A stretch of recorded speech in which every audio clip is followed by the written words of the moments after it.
I haven't done that for a long time. Good afternoon and welcome to the City Club of Cleveland. My name is Lee Friedman and I have the privilege of having served as the president of the City Club a number of years ago, and it's wonderful to be back on the stage, especially for this occasion, and to have the privilege of introducing our speaker. But before I do that, I do want to thank the Niagara Foundation, Murat, and we've gotten to meet Sharif today, and so many of you that have supported the organization. As I think you know, many of us have had the privilege of traveling to Turkey with all of you, and it was one of the most meaningful experiences I've ever had. So thank you very much. So for that, we are so happy to have you and for your support. And of course, I'm pleased to introduce today's speaker, Ms. Sevgi Akarcesme. There you go, I practiced. Who is a columnist and senior editor at Zaman, Turkey's largest newspaper.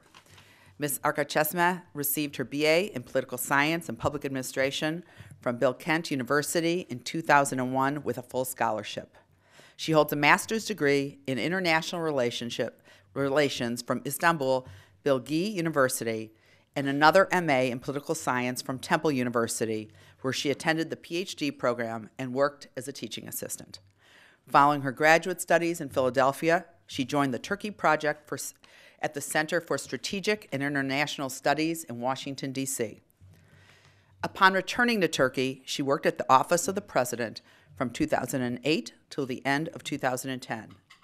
And after a stint working as an advisor at the Turkish Ministry of Foreign Affairs Center for Strategic Research, she moved to her hometown, Istanbul, where she began her work at Zaman. A corruption scandal has shaken Turkey, which is widely considered a beacon of democracy in the Muslim world, causing the government to clamp down on the internet and Twitter, testing the boundaries of this civil society. Today, Sevgi will discuss whether Turkey can maintain its reputation as a democratic leader amid the turmoil and analyze how the situation is being portrayed in the media and its potential effects on Turkey's foreign policy and the country's relationships with the Middle East and in the United States.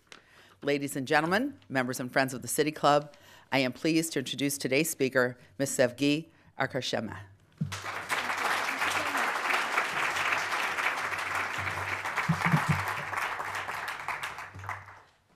Thank you so much. Thank you for coming. It's such a privilege to address a distinguished crowd in a historic institution which has long tradition and become one of the speakers among all those distinguished people that I see the pictures of outside. This is thrilling, actually, and it's definitely a privilege for me. We met some of you outside, and I just realized I'm happy to see that you are eager to listen what is going on in Turkey from the perspective of a journalist who has been actually targeted of the government.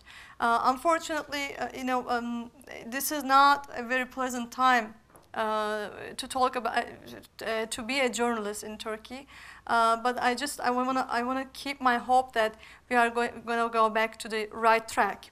I do not, even though the speech is titled "Media Role of Freedom of Role of Free Media and Democracy," I do not think that I do have to explain the significance of media freedoms for democracy to such a crowd. I mean, after all, you are coming from a culture where freedom of expression and freedom of media are fortunately almost sacred.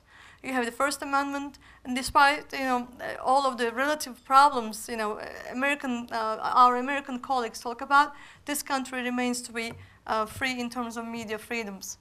As you know, for a consolidated and democracy, real democracy, as much as separation of powers, an independent judiciary, a well-functioning executive, and an independent legislature, media is equally significant. After all, as I keep saying in my remarks throughout in different places in the States and in other places, back in Turkey as well, if you silence the media, a country, actually a society becomes deaf and blind. And this is unfortunately what is going on in Turkey. Was it always this? Has it always been this way? No. I was, as it was explained shortly ago, I studied in the United States, and I had a brief but invaluable, interesting work experience in the United States, in Washington, D.C. Back at the time, we still had this government, this party, Justice and Development Party, in power.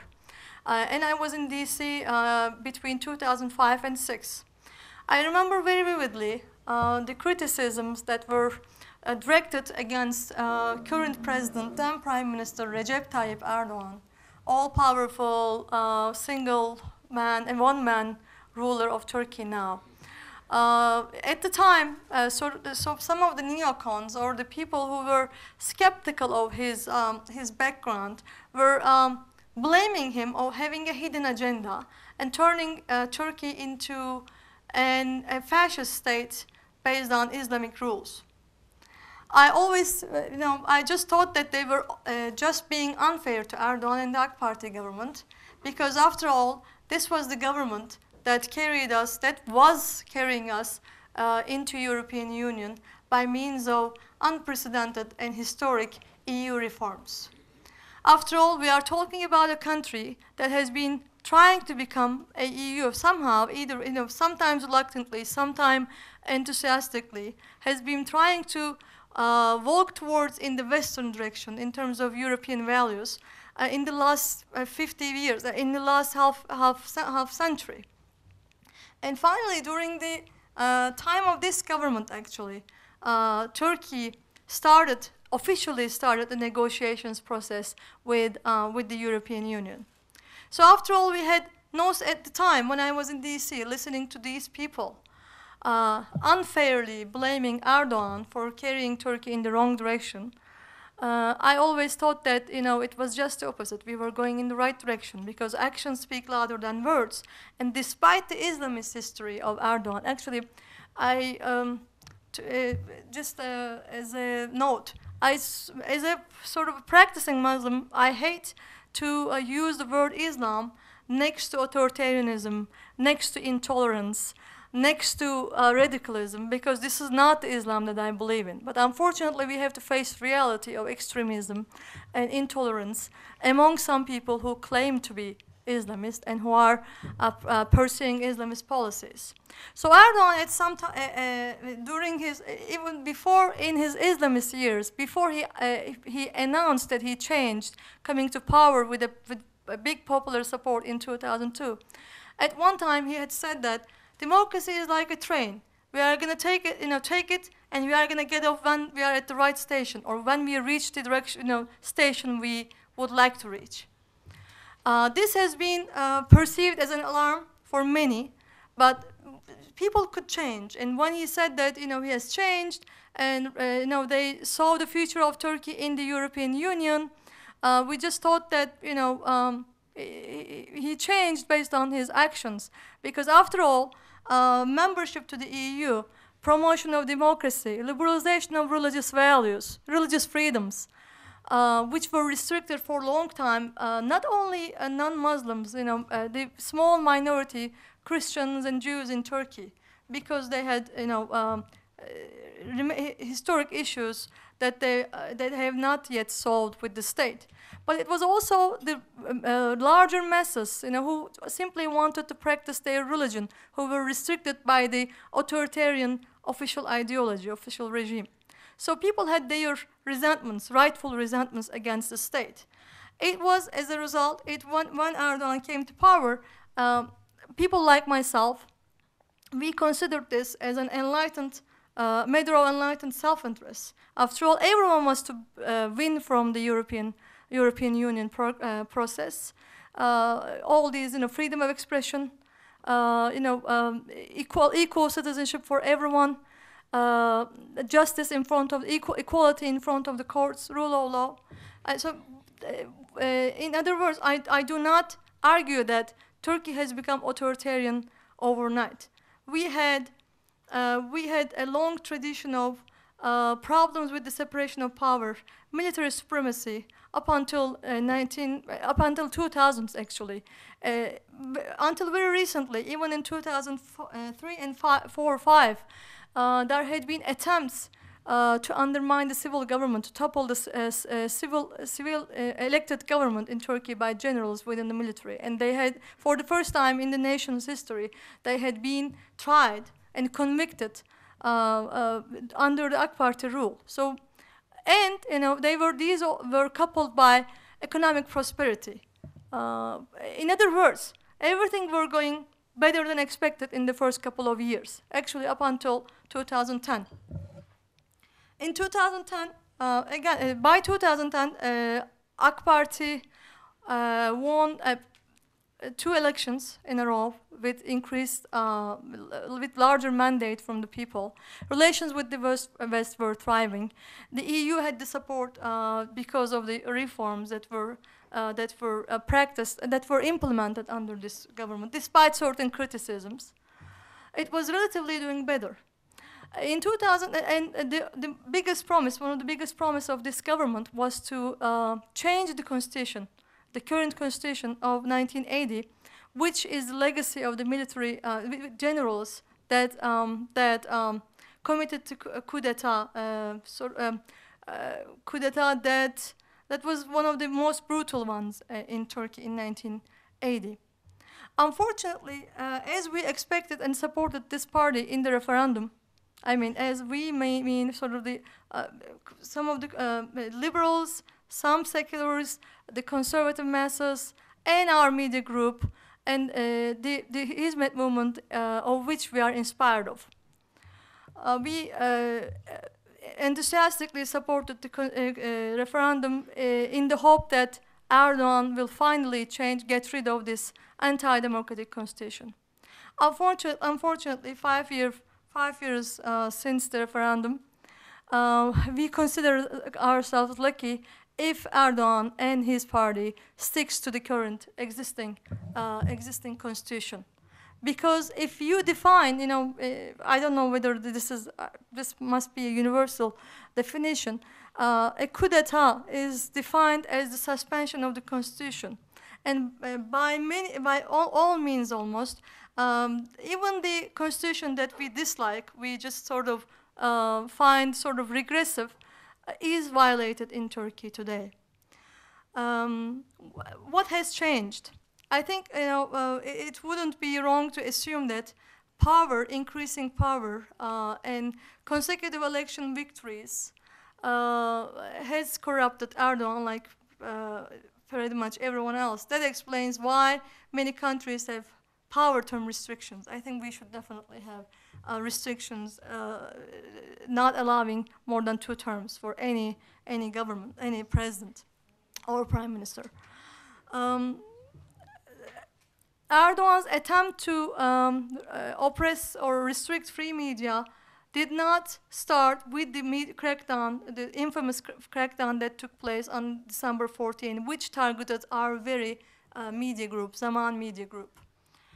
It's the culmination of the media pressure on media, but it has started long before, especially during Gezi protest.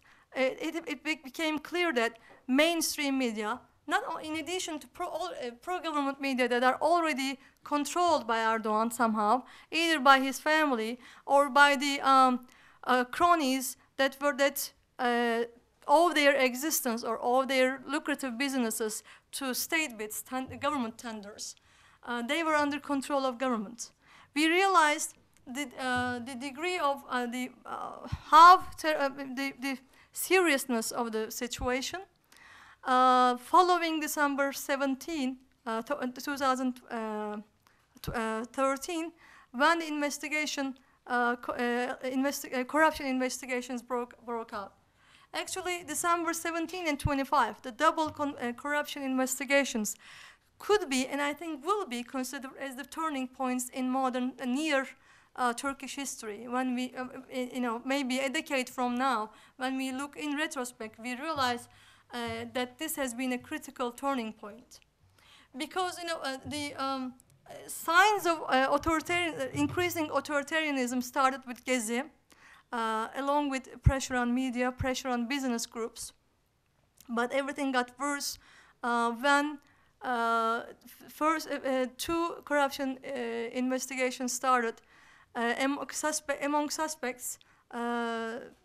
Actually, in the first corruption investigation, 4 ministers had to resign because of their involvement in massive corruption, money laundering claims, activities led by an Iranian businessman named Reza Zarrab.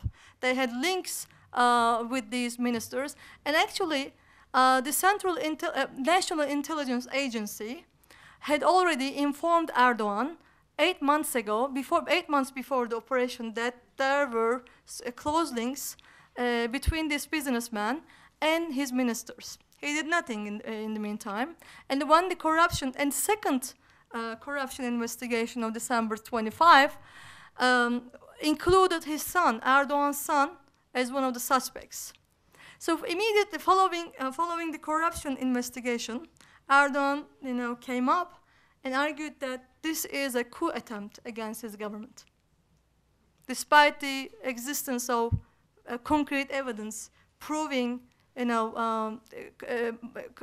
massive corruption.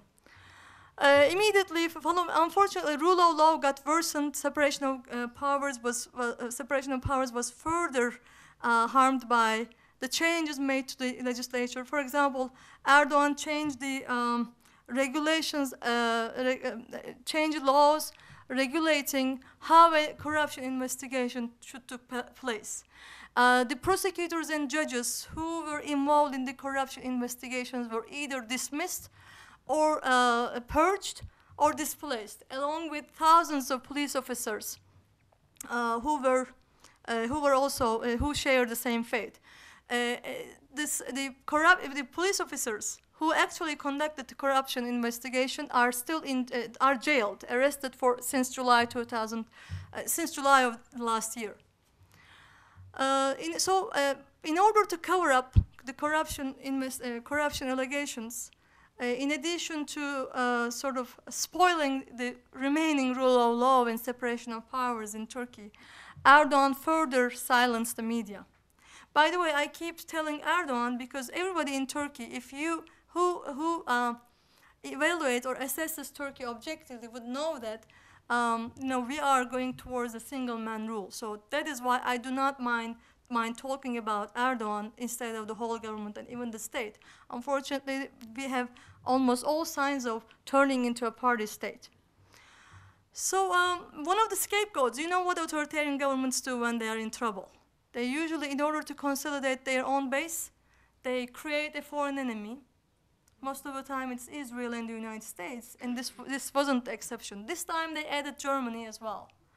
They just said that Germany, Lufthansa, actually was jealous of Turkish Airlines.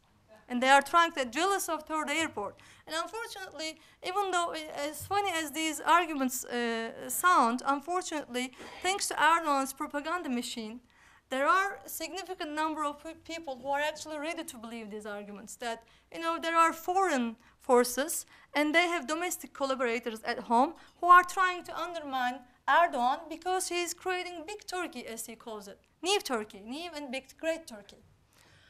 So the scapegoat, domestic scapegoat he chose, that turned out to be this time in Turkey, is the Hizmet movement, aka Gülen movement. Hizmet means, literally, it means service, because sympathizers of these movements commit their lives into service to humanity by by promoting peaceful coexistence among faiths, promoting education throughout the world, and aid organizations, etc. So it's a grassroots organization that does not only exist, but also is becoming more and more visible across the world. For some reason, Erdogan thought that it was the Hizmet movement responsible for the corruption investigations. There are police officers, people in the judiciary who are, who are not serving the best interest of Turkey, but serving the Islamic scholar Fethullah Gülen, who is the inspiration behind Hizmet movement, who resides in Pennsylvania. So in an effort that he has done pretty much everything, I guess I have to, go faster. I know it's so difficult to wrap up or summarize the events that took place even in a year in Turkey.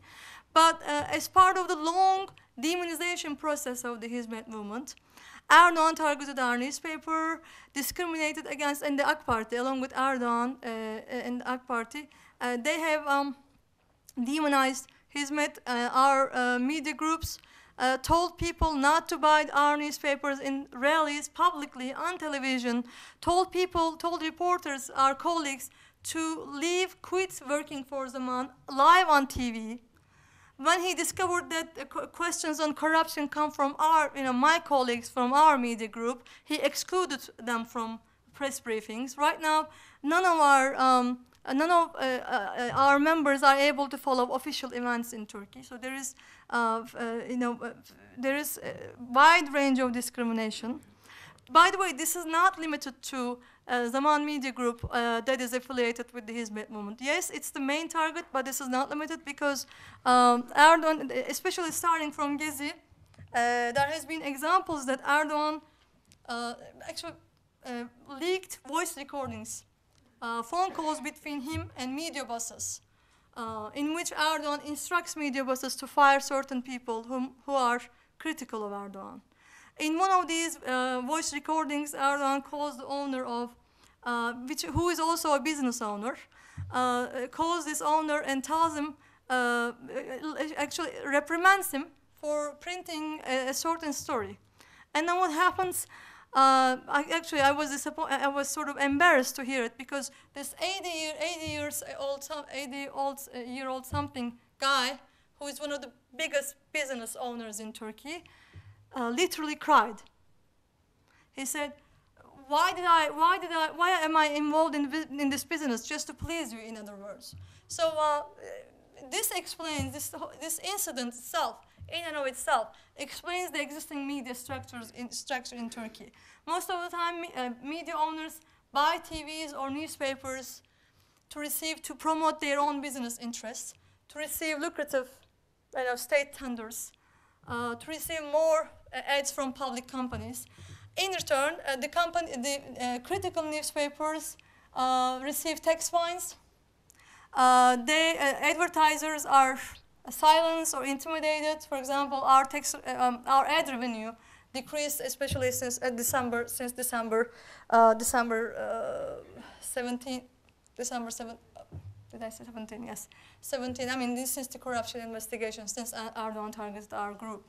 There are incredible number of examples of media pressure, but I never thought that they would dare to raid a media institution, at least because they avoid international pressure or international reactions. But they did not.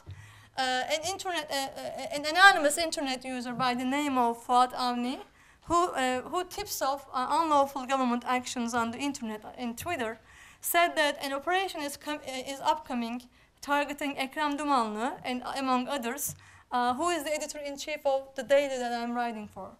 So funny enough, because people have little or no confidence in the existing conventional media outlets in Turkey anymore, they just believe what this anonymous Twitter user says. So hundreds of people gathered in front of our newspaper, and Fuat Avni said that the operation is delayed for some reasons. We went back home, which is funny. And then 2 days later, he again said that this time an operation is really coming. So we went there. We went to the newspaper, stood vigil there, supported our editor-in-chief. Police early in the morning came to our newspaper to take him. They detained him among protests. We chanted peacefully, free media cannot be silenced, both in English and Turkish. Unfortunately, the majority of the Turkish media chose not to air it. Or they presented it in a way to please the government. They said that there is another wave of operation against the parallel structure. According to Erdogan, there is a parallel structure behind everything in Turkey which is trying to undermine the state, the government, Erdogan, and Hizmet movement is the is the representative of this so-called parallel structure. Our editor-in-chief was released pending trial 4 days later. A media executive, Hidayet Karaca, is still arrested.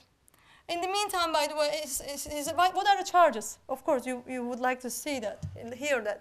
Believe it or not, the charges are a fictional TV series for Hidayet Karaca, the director of the Zaman Broadcasting Group, and a news report and 2 columns for editor-in-chief of Zaman Daily. So they are accused of plotting against an Al-Qaeda-linked terrorist organization to undermine this organization. They are accused of encouraging an operation against this terrorist organization, leader of which actually said on TV that he loves Osama bin Laden because he's a Muslim. The government argues that Fethullah Gülen was jealous of him, sort of, targeted him because his group through his police officers infiltrated in the police force in Turkey, and they sent encrypted messages through TV series and and newspaper articles. So Hidayet Karaca today he's still arrested for no reason. Zaman is detained. In the meantime, there has been increasing pressure on other journalists. Let me be straight. This is not limited to Hizmet movement. This is not a matter between Hizmet movement and the government. An independent journalist named Sedef Kabash is now persecuted because of her tweet criticizing the prosecutor who covered up the corruption investigation. The indictment is accepted 2 days ago or yesterday, I'm not really sure, due to the time difference. So she is one of the targets. It's not limited to domestic journalists or Turkish journalists. One of the New York Times correspondent in Istanbul, Ceylan Yunsu, was directly targeted by Erdogan because, after all, international media is plotting against him as well because they are critical. They should be. Ironically enough, this government and Erdogan was happy when the international media was reporting about the closure case opened against his own party. So, they also blame us, especially reporting in English, when we report in English in today's Zaman, blame us for complaining about our country abroad just to undermine, and because we are traitors. This is serious. I am also accused as a traitor. But one thing they don't remember is that what media does is to mirror a society. We just try to reflect what we see from our perspective. Our angles might differ, but as long as you are not manipulating the facts, you are free to reflect from your perspective. One last example. While I was in California doing research in Silicon Valley on innovation, which was a good break from Turkey because it was all planned earlier, I received a grant from Holding Center, a US-based think tank. I just learned that the current Prime Minister, Ahmet Davutoğlu, who replaced Erdogan, sued me. I was wondering why it took so long. After all, I am also a part of the parallel structure. So to be honest, I'm not interested in learning the details, but apparently he sued me over my tweets, and he argues that I insulted him. In addition to me, this didn't come as a surprise. There are several examples of pressure on media. Just yesterday, a court in Turkey, a specially authorized court, judges handpicked by the government to sue whomever they want, whomever the government wants actually, wanted the content removal of tweets of over 200 people, mostly journalists, not only from our media group, but others, whoever are critical. You could all find the details. Of course, I do not have time to explain everything here, but Today's Zaman is available online, but if you think that I don't want to sound as if I am doing propaganda of my news group, you could always check out other English sources in Turkey. There is also a government sort of sponsored daily in English. Everybody is free to go check them all online and compare and decide themselves. So today, what we witness in Turkey, again, by the way, when the EU condemned the media crackdown on Turkey, Erdogan, even though we are officially a candidate member, told the EU to mind its own business. So today, what we witness, what is even more worrying, or equally worrying, as media repression on media, decrease in separation of powers, decrease in the independence of the judiciary. One very threatening tendency in Turkey is that this government tries to, has been presenting any criticism as animosity against the state, not even the government. Just recently, a law professor who is also a deputy from the governing party said that opposing AK Party, their party, the governing party, is opposing the state, is being the enemy of the state. So unfortunately, any legitimate opposition is easily labeled as treason in Turkey, and I find this equally worrying, as much as worrying, along with those serious crackdown on media. Thank you for listening. I am open to all questions. Thank you.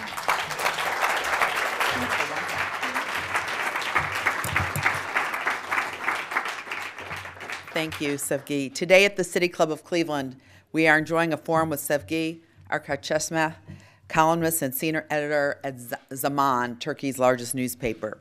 We encourage you to formulate questions for our speaker now and remind you that your questions should be short and to the point.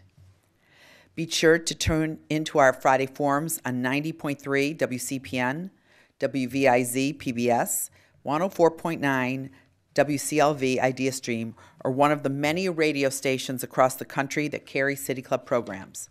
Television broadcasts of the City Club are made possible by Cleveland State University and PNC. On Wednesday, January 28th, the City Club will host a panel discussion on boosting the achievement of anxious students. For more information about our upcoming and past forums, please visit us online at cityclub.org. Our community partner for today's program is the Niagara Foundation. Murat, nice to see you, Shema. We thank you for your support.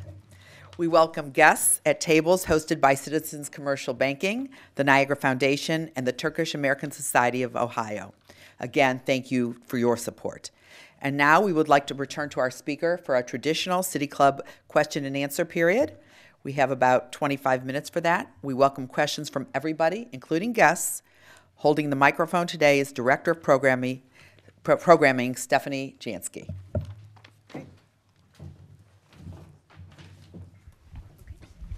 Hi, Sevgi. Welcome to Cleveland. Thank you. As a journalist, also, I represent the Middle Eastern community here, and we publish the largest Arabic newspaper. I would like you to know what's your input on the Turkey and the affiliation with ISIS and supporting of the Syrian ISIS in Syria, and how is this relate to the area, and how it's affecting the status of Turkey and the Middle East, please. Thank you. Wow, this is a very broad question, of course. And I am not, of course, as much as I try to follow the developments in the region, unfortunately, because we are so much occupied with what is going on to us, to domestic issues, unfortunately, we are wasting much of our energy for domestic issues. ISIS is a big threat. It's an imminent threat to our region, our country, because we are sharing the largest border, longest border, is with Syria. And as you probably know, Turkish government has pretty much done everything to discredit or undermine the dictator in Bashar al-Assad in Syria. I personally, I think that it was the right thing to welcome the a flood of refugees to Turkey. Turkey is doing a good job of accommodating most of the refugees, even though it's very difficult even for larger countries to accommodate these number of refugees because they have become a social reality in Turkey. I think the refugee problem is only one dimension of it. Unfortunately, it seems to me that there are many criticisms towards the Turkish government, even though they object us. Many criticisms that Turkish government, at the in order to get rid of Assad, no matter what, they were not very careful about choosing their allies. So it was, of course, probably a right thing to do to support the official opposition of the Syria, Free Syrian Army and other groups that were also internationally recognized. We do not have, again, whenever the government is criticized of supporting the radical extremist groups in Syria, they just deny it. Personally, I do not have any evidence, but that the government supported these extremists. However, there are especially foreign reports coming from the region, coming from the border, showing that unfortunately Turkey has not been, at least to say the least, very careful of who is coming in and who is coming out of Turkey. Unfortunately, it seems that we have been paying, for this decision to support almost anyone to get rid of Assad. And this is completely my perspective. Yes, we should, in terms of principles, we should be against all kinds of, repressive regimes around the world.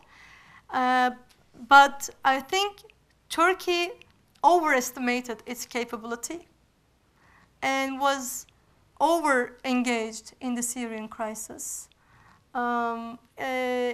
It should have maybe played the role that was that other international, that was determined by international powers collaboratively, rather than trying to act as if it's going to design the map of the Middle East. I think it is against the values Turkey was trying to represent, because Turkey, for a long time in the Middle East, was a source of inspiration.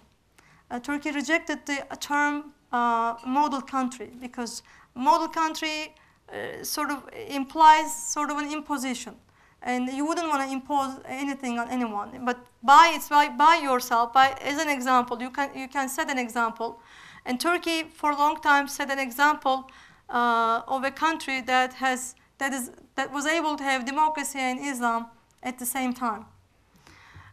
But again, as independent from this Syria issue, unfortunately, Turkey has been losing all the developments, all the progress it made in the last decade, some part of the last decade, by sort of shooting itself in its own leg, by undermining freedom of press, rule of law, and unfortunately, to be honest, personally, even though I am concerned of ISIS and radicalism, increasing radicalism, again, this is from my personal perspective, I am more worried about what to expect us domestically in terms of future of democracy, because Turkey made a U-turn, and we are fastly moving towards a more authoritarian country. And ironically enough, I don't see why and how a government who was severely critical of Syrian dictatorship for ignoring the demands of the people and polarizing the nation, sort of demonizing some portion of the society, it's hard to understand why they are doing a milder form of it. We are not there yet. I'm not saying it, of course. But unfortunately, in the last year or so, Erdogan has been pretty much doing the same, polarizing the nation, dividing the nation by using a polarizing language. And unfortunately, one other criticism that I can't,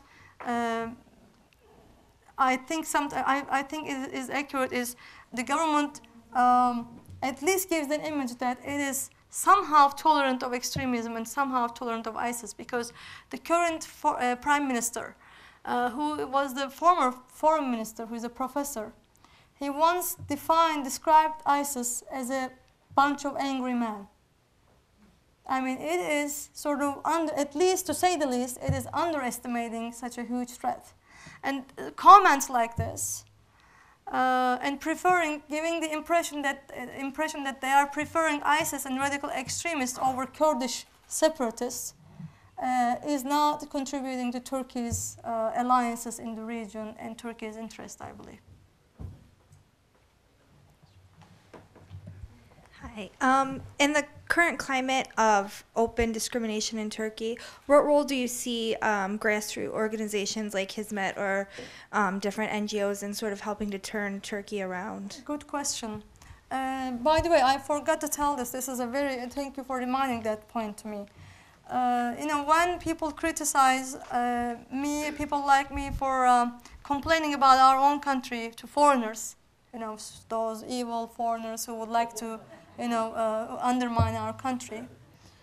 We are very egocentric. We just think Turkey is the center of the world. Of course, it's a beautiful, unique, country with a great history. But when they criticize us, I always say this: I do not expect foreigners to come and save us. I do not expect foreigners to impose anything on us, because this is what the Western powers has always done in the wrong way. Whenever you are trying to impose certain values on society, it just fires back. So that's why demand for democracy, freedom of press should come from within. It takes time. It's a matter of political culture. We are learning. It's a learning process. It's not going to change overnight. However, I just think that it's our responsibility in a globalized world. It's our responsibility to raise awareness into what is happening and how regression in freedoms in Turkey also harms the rest of the world, the rest of the region. Because Turkey is important in terms of stability of the region. It was, again, a source of inspiration. A failed Turkey, is a failure for the Western values and Western, alliance as well. That is why I often remember that, administrations such as the U.S. administration, for example, have long worked with dictators from, such as Hosni Mubarak in Egypt. They didn't mind working with dictators. So this could happen as long as, they are able to sort of take advantage of the authoritarian regime in a given country. They might choose to continue to do so, even though they, dislike an authoritarian regime. I think it's the civil society's responsibility to speak up. Because these media problems, even though they sound specific to Turkey, I think overall they are definitely, worsening the overall situation, freedom of speech anywhere in the world. So I think people like you should react whenever they can in social media, maybe in conventional media. It's important to warn, your representatives, because civil society is strong in this country. And going back to your question, civil society, we do not have a very strong tradition of civil society. It was thriving, again, with the liberalization of Turkey. And Hizmet is a huge part of it, a civil society movement. And unfortunately, it would not be an exaggeration to say that the government has been trying to kill all independent or critical civil society. Following the media crackdown, unfortunately, a group of so-called civil society organizations placed an ad in the pro-government papers in Turkey supporting Erdogan, supporting the media crackdown. Can you imagine a real civil society supporting, crackdown on media? No matter what they did, no matter what they say, it's out of question. But unfortunately, because this government has been somehow benefiting different groups in society. I mean, they give lucrative businesses to, lucrative tenders to businessmen. You know, pro-government journalists are rewarded by TV shows, columns, you know, trips on the, you know, a presidential plane. You know, they make more money. You know, poorer segments of society receive social benefits. For them, I think media freedom is nothing more than a luxury. So when it comes to civil society, unfortunately, so-called some certain civil society organizations receive benefits from the government in the form of buildings, facilities, you know, revenues, cooperation with the government. And one specific example, just to sort of a concrete example, a recent concrete example, there is a civil society business organization called BEIC, Foreign Economic Relations Council.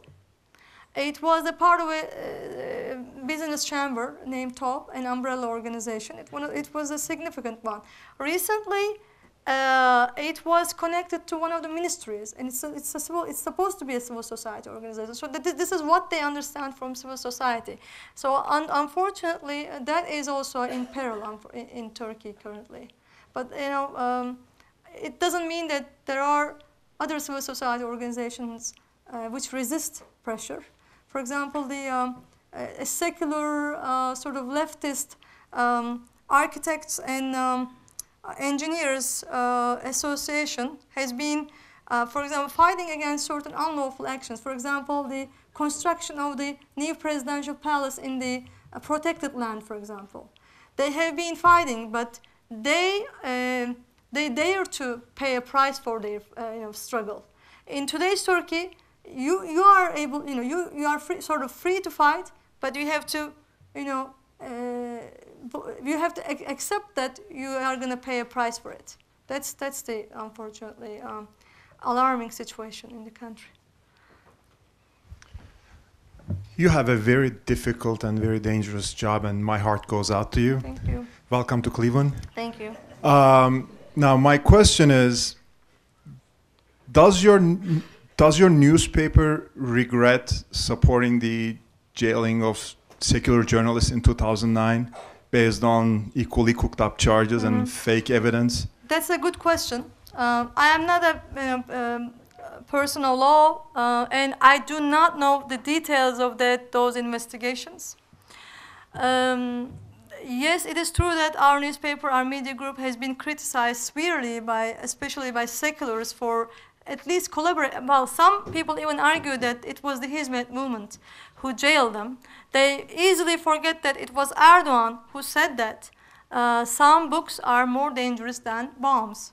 He also said that he said, I am the prosecutor of these cases, investigations. So it would be extremely naive to argue that, you know, it was possible to conduct these operations without approval of Erdogan. I mean, you cannot even sell a valuable land in Istanbul without his permission. So, but you know, I wasn't a journalist back then, and I was not working at Zaman, and I am in no position to talk on behalf of Zaman. I'm not going to say that everything we do is right. We do not make any mistakes. We are human beings, and we have a certain perspective. But I'm not going to, if, you know, of course, any media organization should stand up for media freedoms. And Zaman Media Group could have adopted a slightly different approach instead of, in terms of presenting the news stories. It might have adopted a more statist approach, which is sort of standing, giving the impression as if it's standing along with the prosecutors. But let me be clear on this. You know, we have a country. Again, I say that I don't think any books are dangerous. You know, no journalist should be jailed as long as he or she did not commit any crimes. You know, actual crimes that are you know, defined in law, not in terms of their journalistic activities. But on the other hand, we should keep in mind that Turkey has a real history of military coups and junta attempts. And they were as recent as 2004 and 2005. I personally heard one of the leading generals, convicted generals in one of those cases that some of journalists were also part of. I heard myself, like probably the rest of the nation, a general planning about a military junta to undermine the civilian government. This is one of the reasons why Erdogan right now is able to use the coup d'etat or military an intervention or the efforts to topple the government, because Turkey has a tradition of military coup d'etats. And whenever a politician says that there is a coup attempt, it has sort of resonance in society. And I don't know which exactly. Each journalist has a different case probably, and I don't want to name any names right now. But one of the journalists, so-called journalists, was actually sitting down and joining military generals while they were planning coups. It is true. I mean, he has his journals. If you're a journalist, let's assume that you hear military generals planning a junta or military intervention. What would you do? You should report it if you are a journalist. Why are you encouraging generals? But one more thing: long detention periods and injustices in the Turkish judiciary system is not new. There has been a long tradition, and we should not remember problem of long detention when only it happens to journalists. And I think they could have tried without, any arrest, without, or maybe on probation, etc. I think nobody should be deprived of their freedoms as long as they are journalists. But I don't think, I know I talked, but this is complicated. It doesn't seem fair to me to compare the case of Ekrem Dumanlı and Hidayet Karaca, the members of our media group, to people who have shadowy and difficult to explain ties with the military, with the generals. So, but and there are some certain people who said that they should have empathized more closely with some of the journalists. So there is no short answer to that question. Sorry. This is the last question. Okay.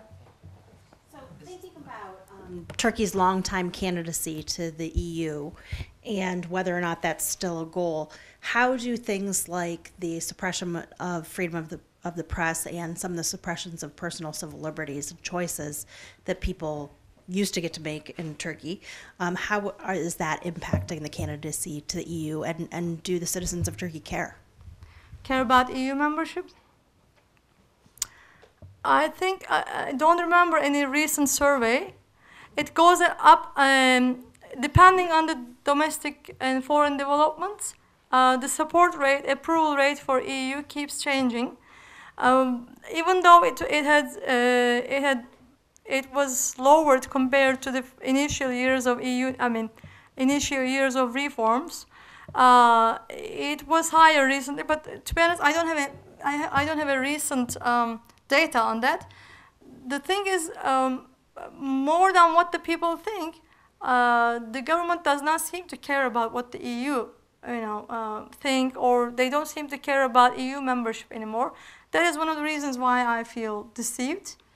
And unfortunately, because the majority of the AK Party base, the Erdogan supporters, pretty much follow whatever he says. So when he says that EU is intervening in Turkey's business, and when he says that Turkey has the most free press in the world, he actually said it after the crackdown on our media group. People sort of buy this argument, and unfortunately, amid what is going on in Turkey, all these worrying developments, EU is not a priority either for the government or the society. There are certain segments of society. I have always been in favor of EU membership for the reasons that I explained. I think it's a win-win situation for everyone. For equal citizenship for everyone in Turkey, we always sort of need an anchor, and EU served as a good anchor to sort of force us to proceed. But unfortunately, the warnings coming from EU are also labeled as attempts to undermine Great Turkey. Thank you.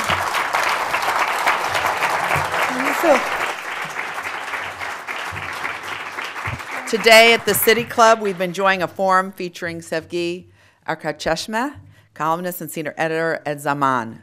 Thank you, Sevgi. Thank you, ladies and gentlemen, and our forum is now adjourned.